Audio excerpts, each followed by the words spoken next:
Buat mak dong yuh mata lama menancilam tu payangan keruh yang pajuh boh lamku boh putih tega menancilam berkain pajuh minang nyen Teo kaduha oleh karenanya wahai ahdakan memacam ragam dan pegah bak puak di mahadata baik amban kagu pajuh kanduri memacam-macam dekat tilu mo agam katakit lampah Melo cibangga na pengalaman long menyatakit lam long menoban cara Raja kede upekan wahai rakan long tapi di mayu payung bak masjid raya Labara nong laju tetap ngelutung nyan pulih lambung kali halur rasa dile sabajan penyakit di long nyatakit lambung kamu tonton lur rata lele pajuran nong wahai rakan long penyakit lambung kadip luang lampaya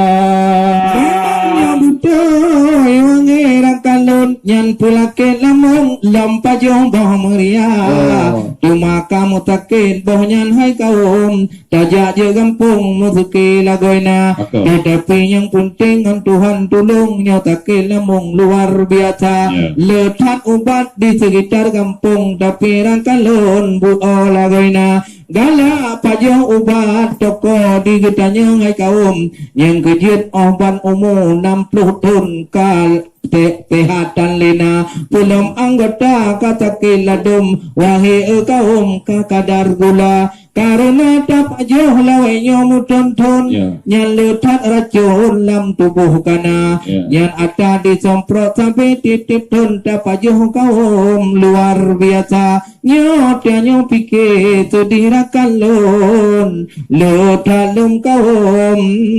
lemoh anggota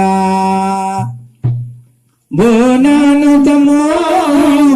putih di olah embai jino sedara tatambung tema kebahakan diri singa putih di bersukses acara tiba amalamnya ayah dan umi kede barabbi talake doa mudah-mudahan singa putih di cuaca berseri wahai sedara Mabek tu omtat ujian pibek nawai putih di gede Rabbi talake doa supaya acaranya wahai laki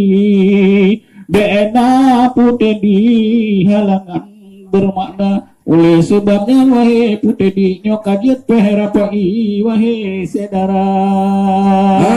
dan bundanya sino wahai rakan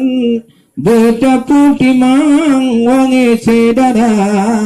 Walau kamu modern tak kalang macam Tapi harakan mentong tak jaga Untuk linto baru dengan rombongan Tak sambut dari jangan salim sumapa Nyentuh karanu bati punting hanaban Tinan harakan tanda adatna Menancilam bermacam ragam adat ngenerutsam wajib tak jaga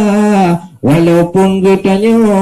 taduk di kota ngai cubang adat ngerutsam mesti tak jaga karena kong adat selaman hukum menanarakan lun kun urung tua monyohana adat katente hukum kedeh murun-urun hana to jaga Magibau adat gelanto pagua Baik dilingku apa-apa yang hawa Nyogibau hukum ke kaedah Ngat baik salah dengan agama Gubau kanun mangat mukunong Agak ngolinong mangat na beda Gubau rusam supaya jeroh Baik murah-roh dum perkara Kamu dapat adat ngan hukum Wagi kaum pati banjara Kaputo anak tumi badun Bahkan utang sun lagi nyojara Genya kama di Darussalam Adat ngerdesam cukup menjaga Puna bahagia mengirakan Tabe tolan kage pulara Lagi malamnya wae tolan kage kembalikan tradisi lama Tradisi jamun wae irakan Gayua menazam iba acara